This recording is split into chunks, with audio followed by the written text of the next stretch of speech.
Morning.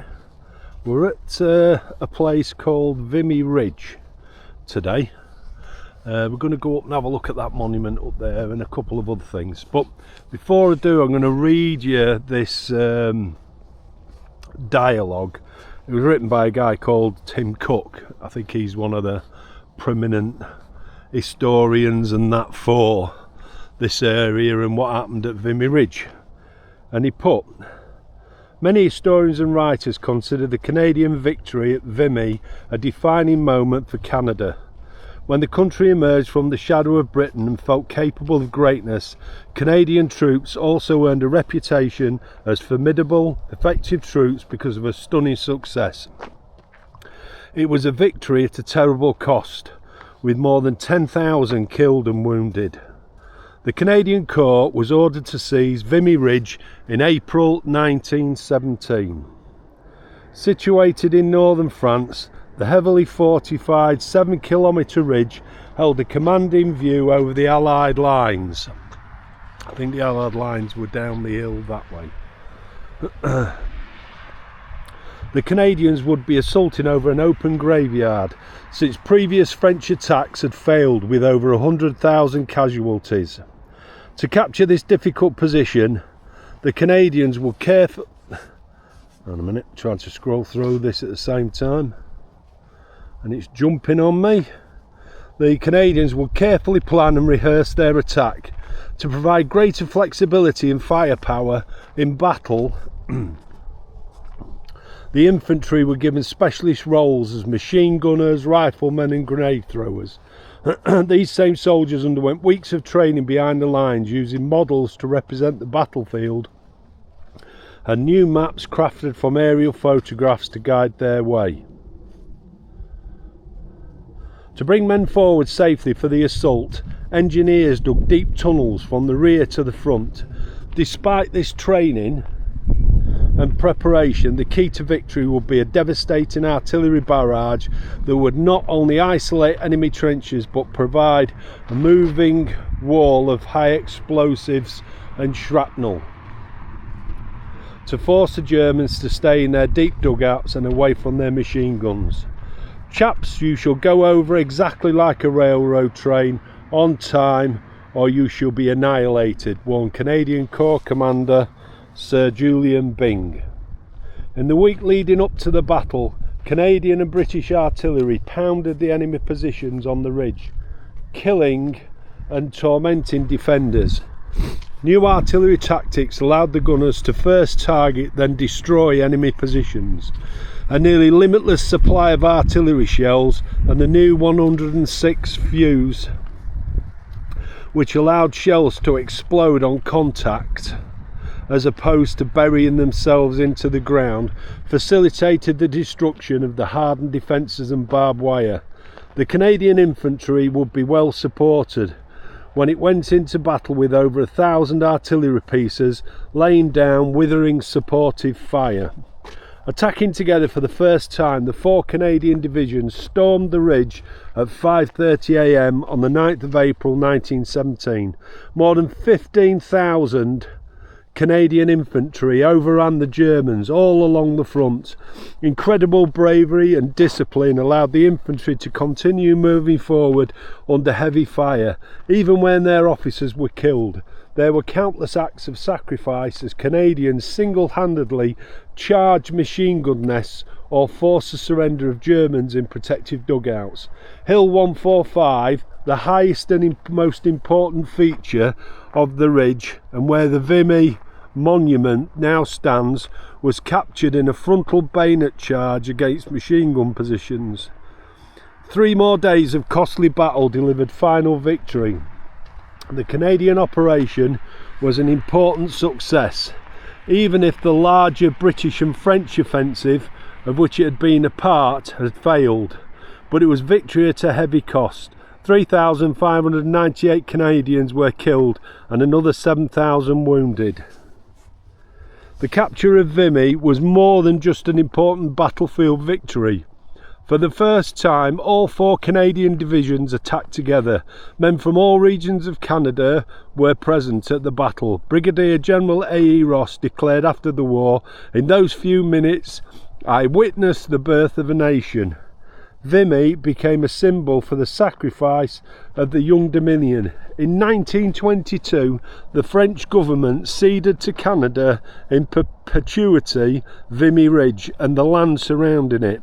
The gleaming white marble and halting sculptures of the Vimy Memorial, unveiled in 1936, stands as a terrible, poignant reminder of the 11,285 Canadian soldiers killed in France who have no known graves.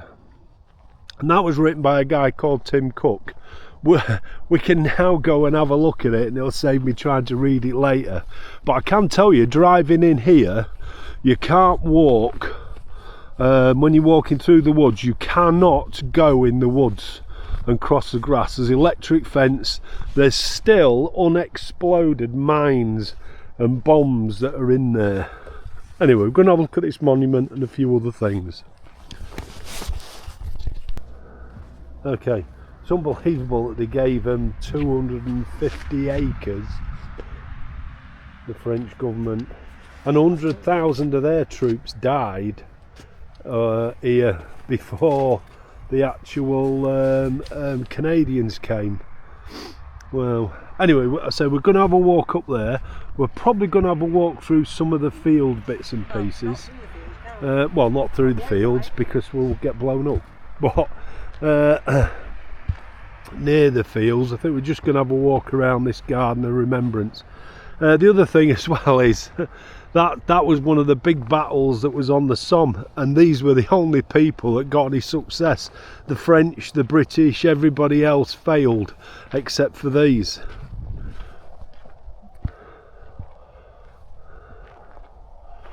There we go, look, so there you are. It says the Battle of Vimy Ridge, 9th to the 12th, 1917.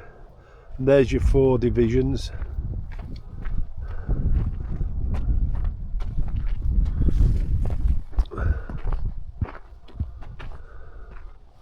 We'll have a look at the the bugle player. I think that's what he's doing.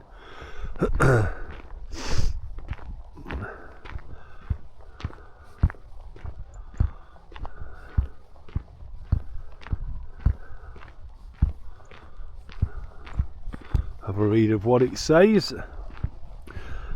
Apparently there's 200,000 visitors a year come here. So I've read. It says, "They shall grow not old, as we that are left grow old. Age shall not weary them, nor the years condemn. At the going down of the sun, and in the morning, we will remember them." That's a good statue, that. Like that.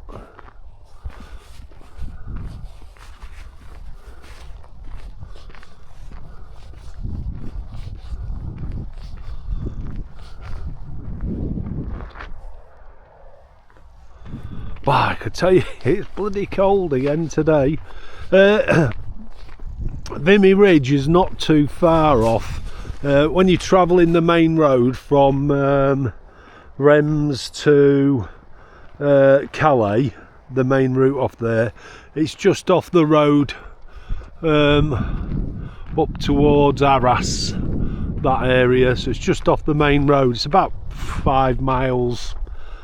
Well, it's not even that, 4 or 5 miles out of your way. That's all. France.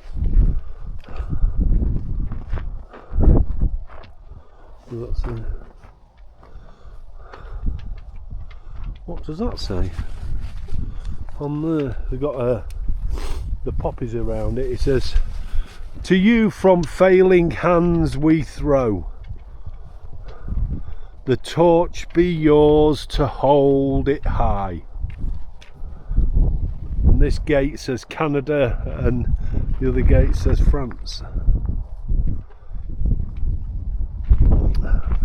Right, we're going to take a walk now to have a look at that monument. Do you remember that monument was on the highest part of the ground, and they would have been coming up, because it's downhill that way. They would have been coming up, well, downhill that way, yeah. They would have been coming up there to attack that. That was the high point. I've only just noticed walking back on these, which I'm presuming is a really nice garden in the summer. It's got courage, valour, peace, heroism, honour and liberty. And on the other side is there, written in French.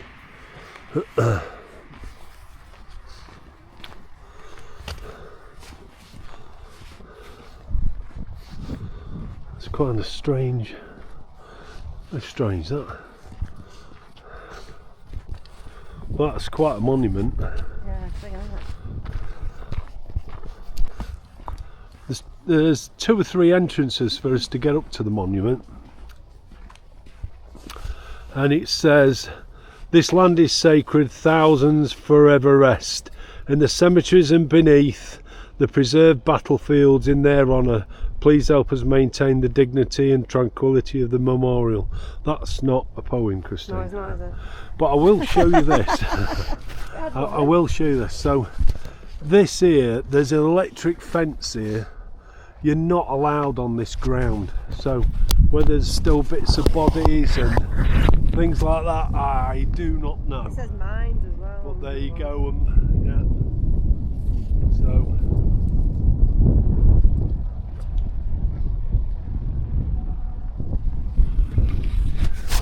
Yeah, so there's unexploded bombs, and there's mines, there's all sorts in there, and then you've got this fence, electric fence, to keep you out, because there's always somebody that would quite happily walk on it. And I can tell you now, the snow is starting. Oh, hailstones, isn't it? Look. Yeah.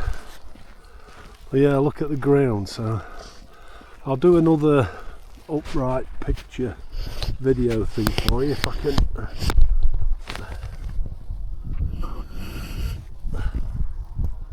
There you are.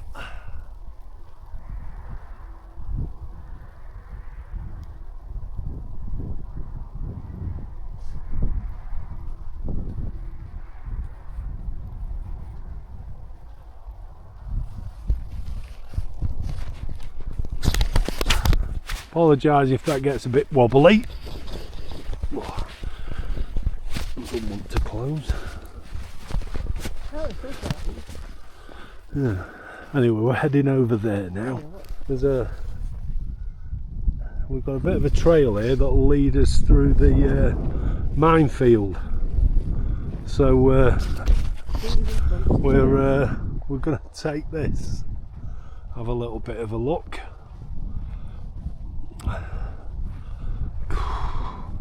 When you look at the farmer's field over there, so all of a sudden that must have looked like this. Imagine what it was like. I mean, there wouldn't have been any grass on it or anything, it'd just be mud. There's no wonder people, they died in the mud, and you know, they filled with water and people drowned in them and all sorts, didn't they? But wow, look at it.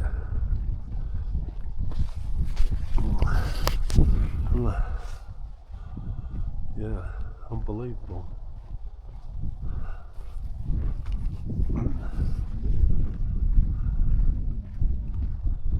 I mean, I'm holding this at head height, so this is what I can see. This is what Christine can see. Not a lot. Not a lot. But oh God, dear. And you know, I know that they're stopping us from going on it because of the unexploded bombs and the mines, but they used to all have to walk across that. I mean, they would have been there, I would have thought, when they were doing it. I think this side of it is the German side. So the key thing was that hill. What was it, hill number 145? Can't remember, is that the number? Can't remember.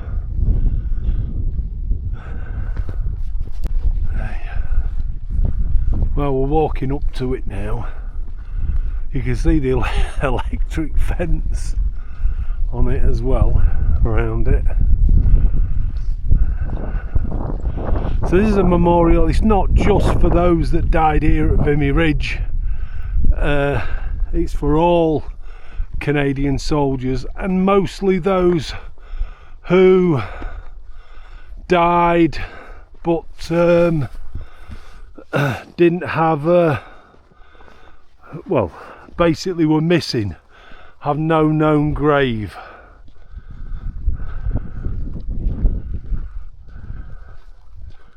Get up and have a look in a minute. So there's a few crosses and poppies here.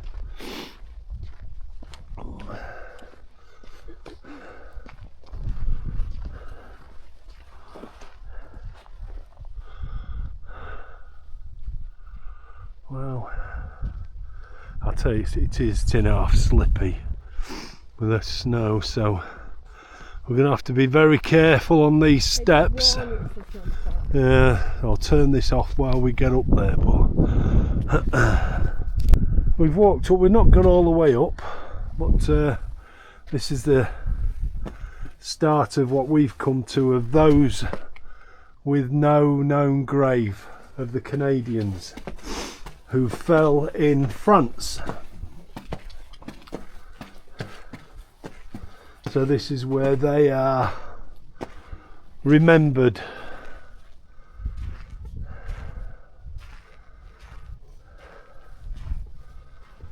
Wow, I think there's 10,000 of these, I think if I remember.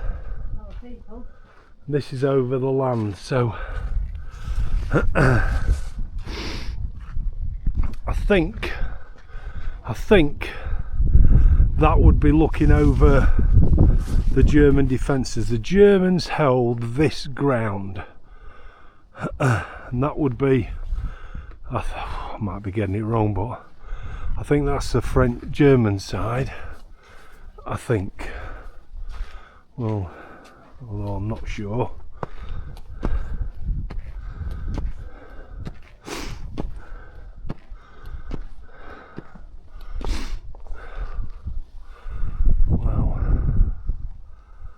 Quite a memorial.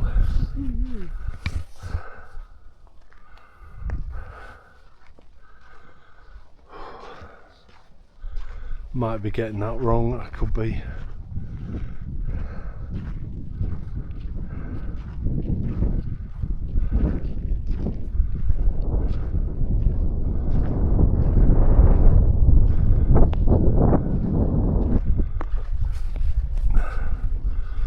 Maybe not, well, I don't know. Well, actually, I think that way, because that way is Paris, isn't it? I think that is the way that they came up, because Paris is that way, I think.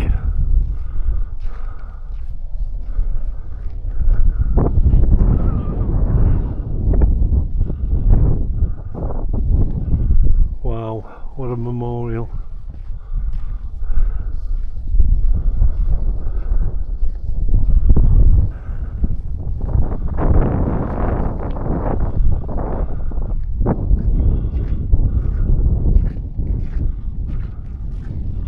Wow.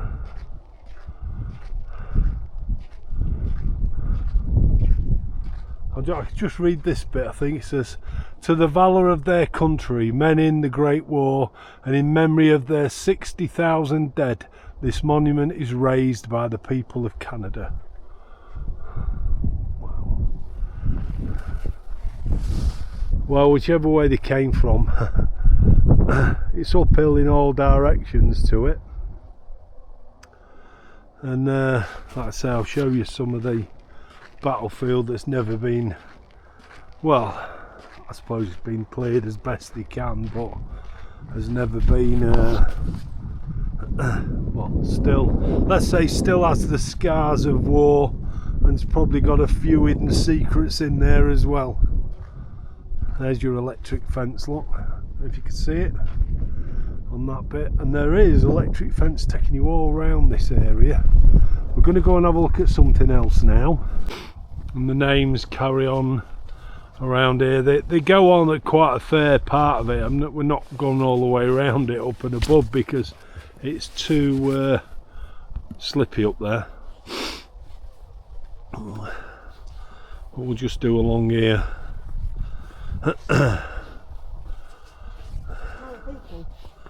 Yeah.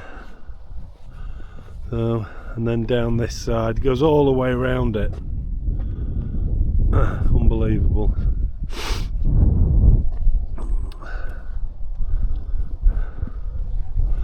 Anyway, we're going to go and have a look at something else now. Yeah, we're walking, we walked away from that monument now, and look, we've still got this. And I don't know if you can read the sign there. It says, danger, no entry. What does it say? Detonated explosives. Detonated explosives. And this, it's both sides.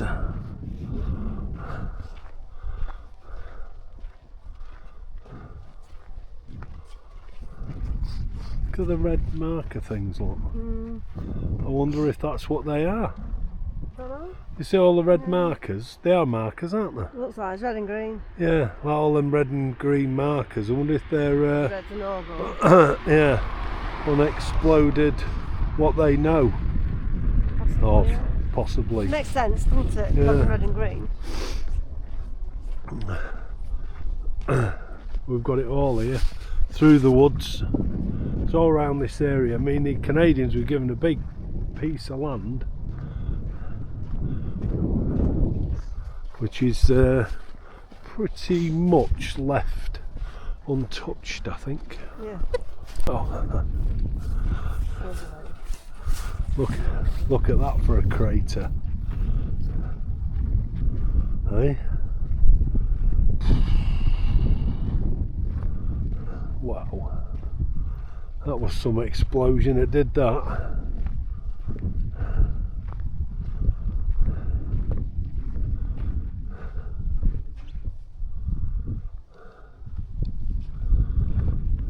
Anyway, we're heading to have a look at there's a visitor centre. We're going to have a nosy in there. Then we're going to have a quick look in the trenches, and then we're going to look at the cemetery, and then it's time for us to go then. So I think the visitor centre must be over there, I think, possibly. Have to watch where you're walking at the moment. Not for the barbed wire, but because it's slippy.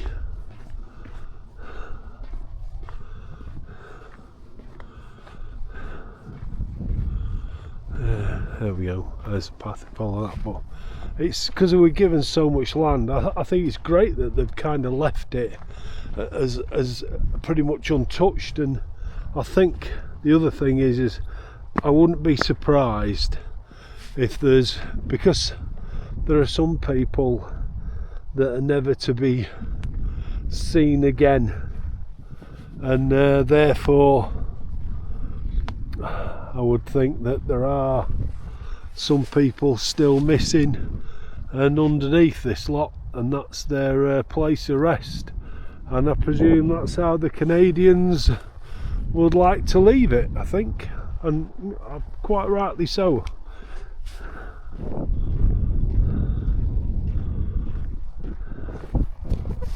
I was right the first time on where they came up from, driving the Germans back, because here's a trench system. So kind of strange that, because we started the visit on a French trench system, and we're finishing it on a Canadian one this time. So yeah, it was the first thing we saw, wasn't it? It was a trench system. Look at the mortar. What does that say? Just have to clear it off. so we can have a look. Have a look on there. Oh, khaki. Colonel Lotkins was a leading British military explosive and munitions expert who saved many lives and prevented much damage by dismantling terrorist bombs and traps in February 1998. Oh. That's not to do with this. Look at that, like a mortar. Anyway, I've got a bit of a trench system going on again. Not sure what this takes you to. It's closed anyway, so I think that's like an underground section because it did say that they shifted troops underground, but I think because it's the winter then wasn't necessarily going to be. Well, this is the trench that's actually cut into, well, you can see the like mounds.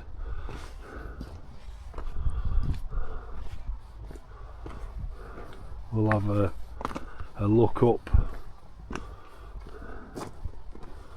here. I think this would have been possibly going up to your onto the front line, take you over the top. It says Canadian observation post. It says steel plates called loopholes were one observation tool used by Allied forces. Even a small hole was an easy shot for a good sniper, so staying hidden was important. That's quite a big bloody hole, that one. So that's what they did then. I can't actually climb up because it's slippy on there, but you stood on there and then you could open and close that little thing to peep behind. Oh yeah. Yeah, on that metal. Well, oops. So I was right the first time about their front line. There's another one. It's a shame you can't. We should have get up and try and have a look. Yeah, that's it. Oh, Christine, you can film me falling on my arse. Well, don't fall.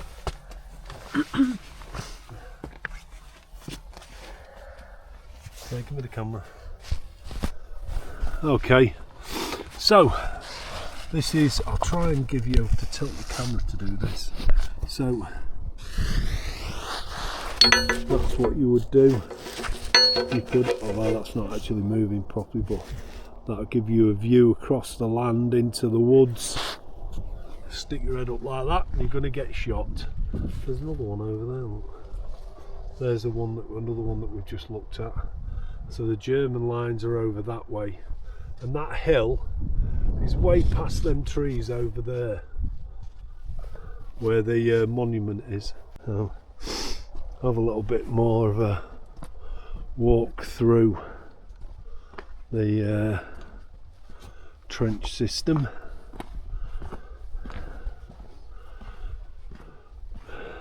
There we go. Staying healthy. Conditioning in the trenches led to many illnesses, including trench foot. This dangerous foot infection was caused by cold, wet and unsanitary conditions. Infected feet made it difficult to walk, and the worst cases could lead to amputation and even death.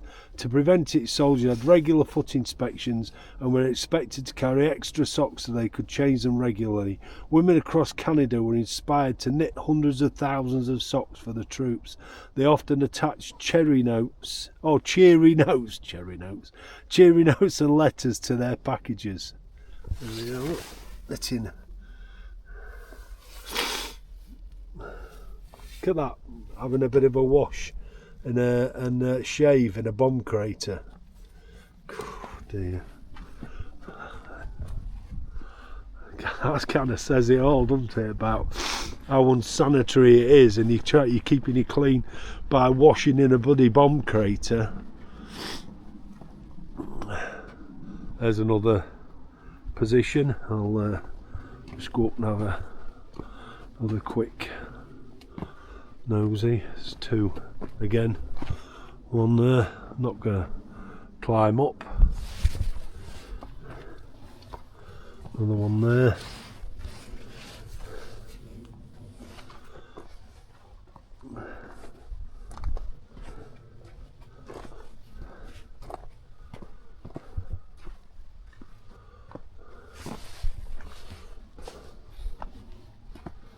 I'll follow the trench line around.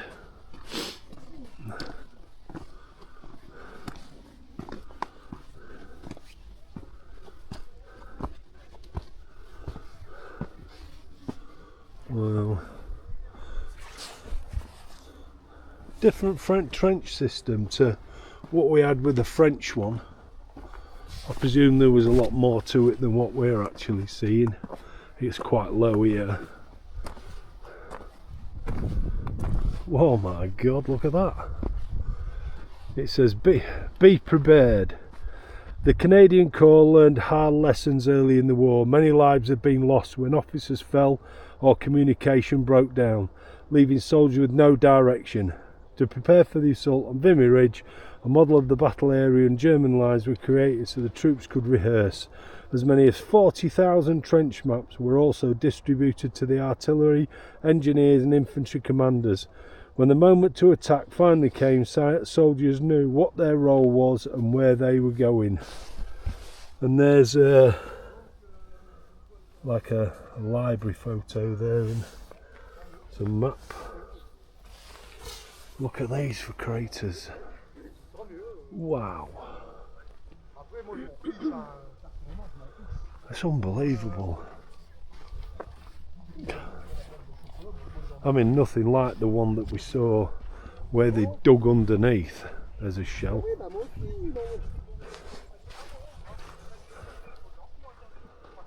Wow. Look at the craters that are left here.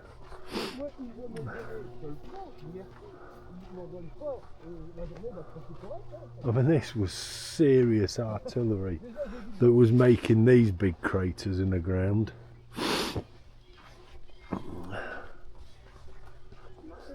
Yeah.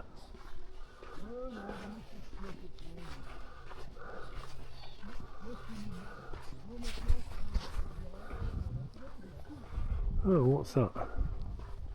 That's like a gun. So, wow. So how close was this? Right, this is the German observation post. So this is the German trenches. This observation post was made from reinforced concrete. It provided much more protection than the steel loophole plates the Canadians used. Notice that the post does not directly face the nearest Canadian position. This would have been very dangerous. Instead, German observers took advantage of the view along the edge of nearby craters to watch for activity in no man's land. So in effect is, I don't know if you can see, but those plates, I don't know if I can, those plates are somewhere there. So they are really, really close. I mean, you could throw a grenade from here quite easily and hit the trench on that other side. No problem. And this is pointing in the wrong direction. So this, instead of it pointing that way to the trench, it's actually pointing that way, which is kind of down the line of no man's land to protect them. So we had stupid steel plates and they'd got these concrete reinforced observation posts.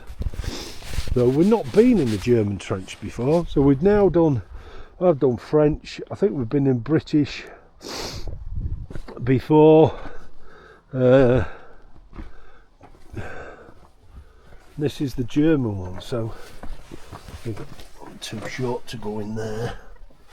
I don't know if Christine's going to go in. Can you get in? Hang on, I'm going to take the bag off. Fill that.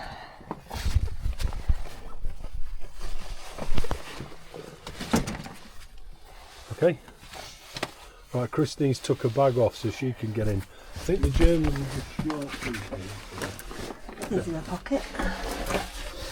Very short people. Okay. So that's looking through that hole there. So those little... We're looking across no man's land, Christine. Not Yeah. At the... Yeah. There you go. Thank you. I don't know how much you got of that, but there's no way in God's earth I could get in there. Christine's in there. It's quite a good protective position. So this is German trench. So that kind of differed from ours. But I can't tell you how close that is. That's just ridiculously close. There is a point here. If you look now, I'll stand on here where the electric fence is. If you look directly in front, there's them two plates. And I'm stood in a German trench. Where the wire is, that's the edge, not this wire that's directly in front of me here, but if you look where them white notices, back to the white notice, that's where the trench line is for the Canadians.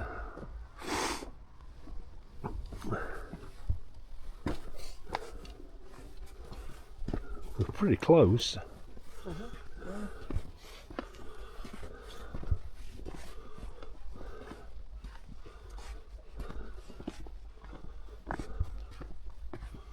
Similar idea. So these kind of weave as opposed to have specific, like the French one had areas that were blocked off. This kind of seems to weave around. You just wouldn't want to be here. No. No.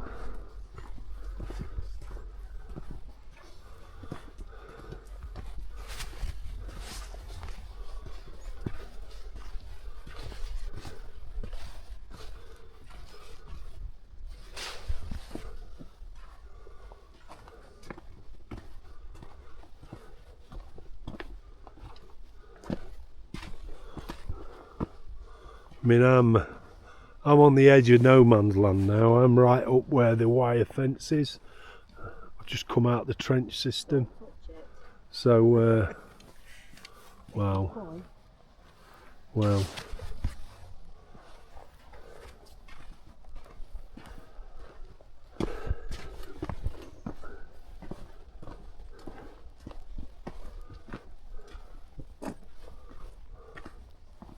Seems to be more the German trench. I don't know if it came round. I've no idea. But this is, say, a German trench system. It seems to be moving away from the line. Yeah, because it keeps coming back and pointing that way, and this seems to be feeding us back away from the fighting. So your front line is pretty much there. I mean, you can't see anything from here, so nobody could see you moving here, and then you move into that trench system, and then it just gradually gets deeper as you go along. This is quite low, although, I mean, look how much it's been bombed. I mean, I know all this lot's been re-put in, repositioned, and to follow the lines of what they knew it to be.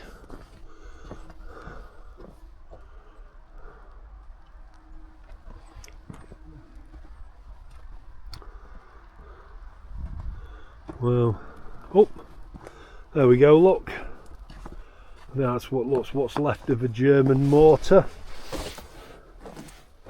That gun that was here, and that is pointing, you're shooting that over the top of your own troops to the Canadians.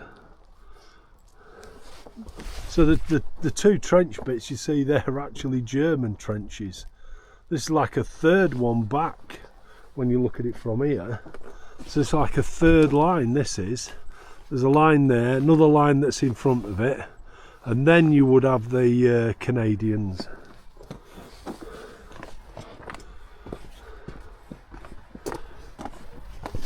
Right, there's a soldier here, he's called Private Frederick Lee. If you take a look at him, he's of Chinese descendant, and it says, although he was born in Canada, Freddie Lee wasn't considered Canadian by his government. Chinese Canadians faced racism and discrimination and were not even allowed to vote federally until 1947. Even so, Freddie was determined to serve his country. After initially enlisting with the Rocky Mountain Rangers, he trained as a machine gunner before setting sail for Europe. He took part in the Battle of Vimy Ridge, but was killed a few months later at Hill 70. His body was never found. Frederick Lee was one of more than 200 soldiers of Chinese descent who served in the Canadian Corps. He is the only known Chinese Canadian commemorated on the Vimy Memorial. The Frederick Lee Walkway at the Hill 70 Memorial also honours Freddie by recognising our strength in diversity. So there's a Chinese fella here as well. And they weren't even allowed to vote or anything. Well, but I think this here, what we came and looked at before, is a simulation of where they created the tunnels so they could get people to the front line without the Germans knowing. What's this one say? Let's have a quick look. Oh, it's about tunnels, huh?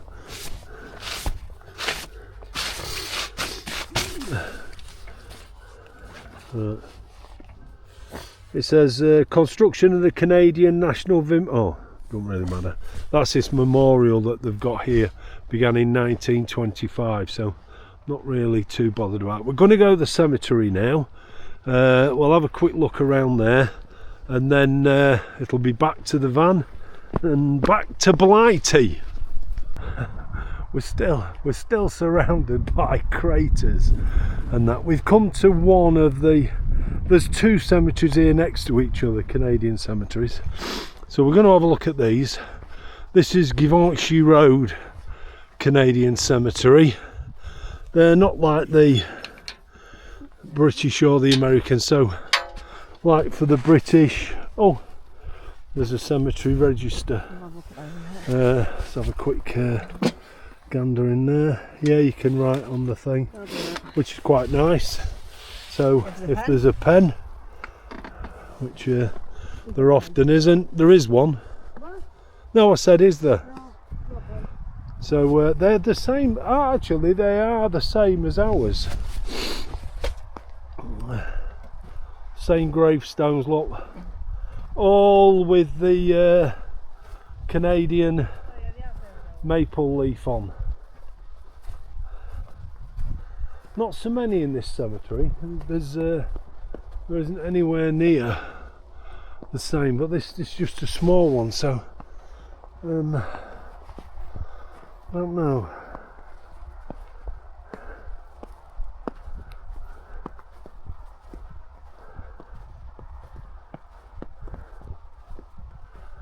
I can pretty much do all of these. It seems strange there's one here on his own. I don't know why. Yeah, not telling us anything, so No, this one there's on his own, look. I'll just get these ones here. There's a little bit of writing on down the bottom. I'll rub the snow off and we'll see if it's got something on there. But, that's this there's another cemetery which is just over there between those trees. Let's have a quick read of what this says if we can. That's a foreign bit. The English is of this side. Yeah, we'll ball side off. Oh, it's just showing you the battle lines for the Western Front.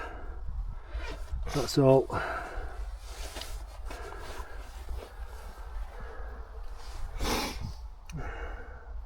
It says Givenchy Road Cemetery, which is the one we're in. Nouvelle was taken the 9th of April 1917, the first day of the battle in which the Canadian Corps stormed and captured Vimy Ridge. This cemetery contains the graves of 111 Canadian soldiers who fell in that subsequent fighting. So these are on that first day at this part of the battlefield. We're going to go over there now and have a look in that one. Okay, I think this is one of the main cemeteries. There you go, an unknown soldier. Soldier of the Great War, unknown unto, or known unto God. Now we've got a bit of a mixture now. So you've got Royal Scots Fusiliers, Leicestershire Regiment. So whereas this is classed as a Canadian cemetery, there seems to be a fair mix of Commonwealth soldiers.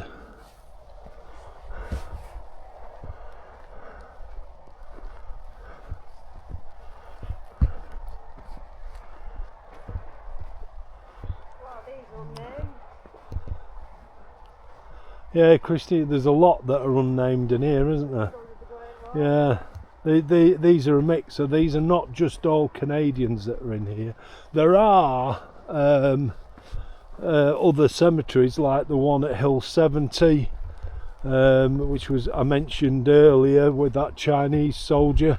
So there are other Canadian cemeteries. This kind of reminds me of ours, but I suppose at the end of the day, when they're talking about them being Canadian, they're all part of the Commonwealth, and it's the Commonwealth's Grave Commission, and that's why they're the same, so it shouldn't really be surprised.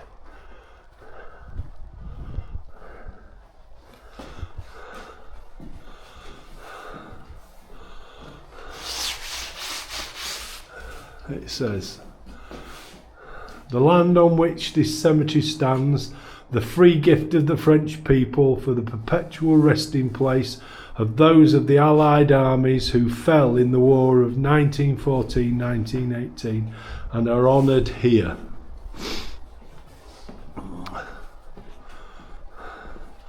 And there's just a thing, but this is Canadian Cemetery number 2. So it's Vimy Ridge was stormed and captured by Canadian troops in April 1917.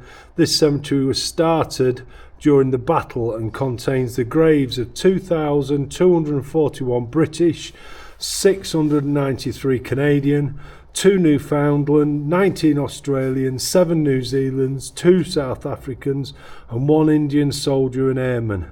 Some of them fell in the assault on the ridge and others on the surrounding battlefields.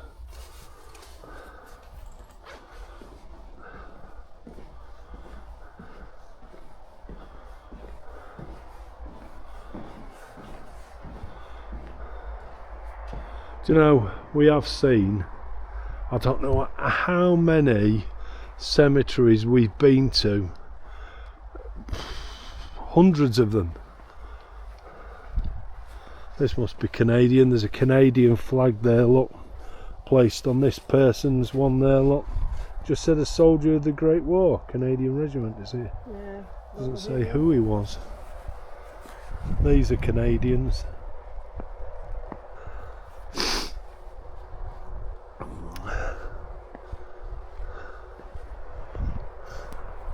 We'll have a quick walk down the lines like this, just to see if any one particular one stands out. You never know. Sometimes there is.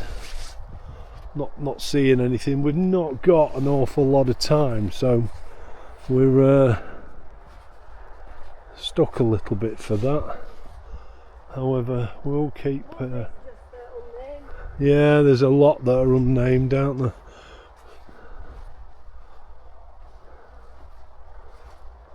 But I just, you know, I mean the lines and everything and the distance apart and everything's always fantastic. And then we've got these running around the wall. It's unnamed again. Yeah.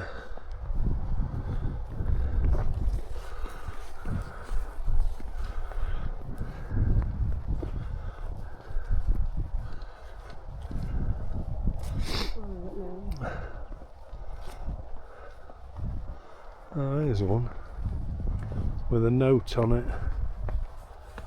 J.G. Haid. There's his photo there, look. I wonder if we can have a read of it. Let's have a read of what it says. He said, I was born in Ethel, Ontario to J.G. and Mary Elizabeth Haid on June 28, 1895. I was young. We moved north to Owen Sound, where my father worked as an agent for the Grand Trunk Railway. I grew up there attending high school at OSCVI and Sunday services at the Presbyterian Church before I enlisted in the military on February the 14th, 1916. I was working as an apprentice druggist and living at the YMCA in St Thomas, Ontario.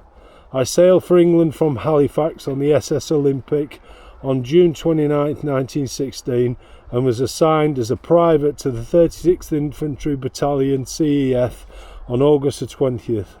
I was transferred to the 38th Battalion and was sent into France on September the 7th. I took a non-commissioned officer's NCO course in January 1917 in hopes of improving my rank, and was back in the field on February the 13th. Over the next 7 weeks we planned out how to capture Vimy Ridge as part of the Greater Battle of Arras. On the morning of April the 9th we launched our assault and reached the top of the ridge that very first day.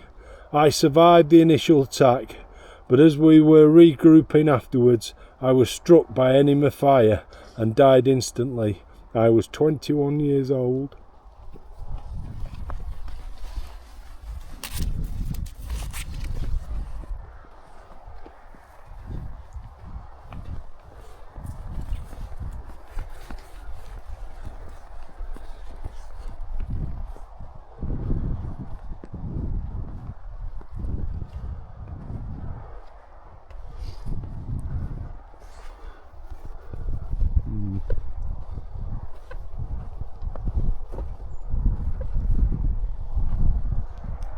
Anyway, there is another cemetery. If we can find it, then we're going to call there as well.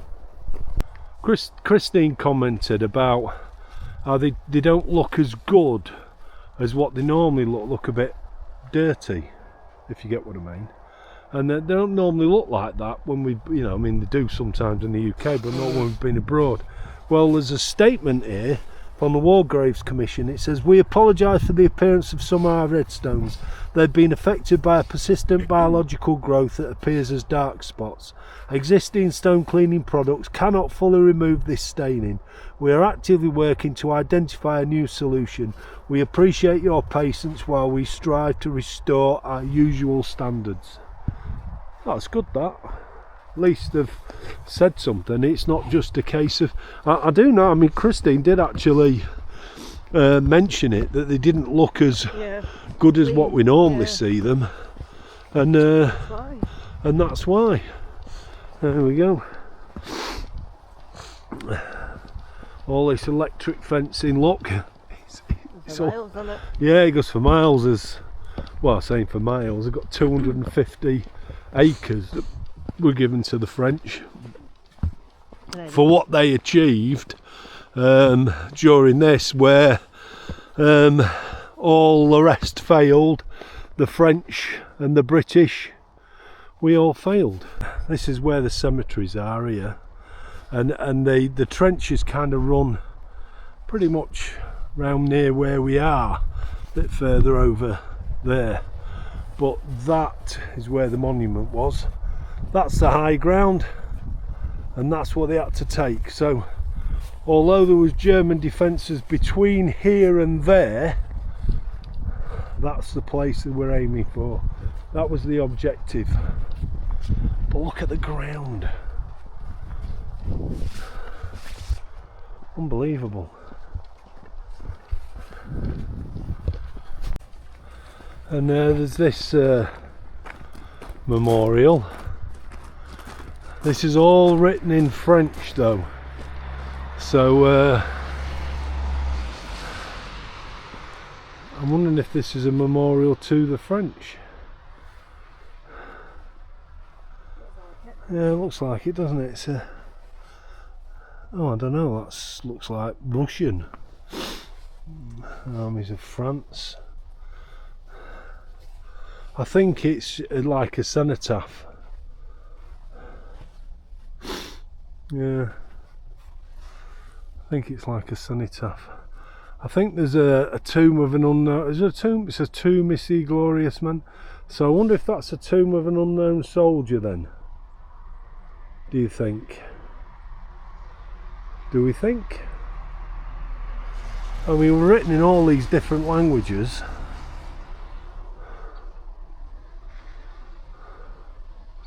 It's not English. I think that's a tomb of an unknown soldier. Yeah, I do. There's another one of them like pillbox things that the Germans used. Not pillbox, observation points. Anyway. Oh, that's a Moroccan one. That's a Moroccan one. Moroccan division, yeah. I think it's, I'm sure it's tomb of an unknown soldier that's in there. It's Moroccan anyway. There's no wonder it's written in Arabic and French. I mean, being as Morocco is French. Anyway, we're done now. On the way home.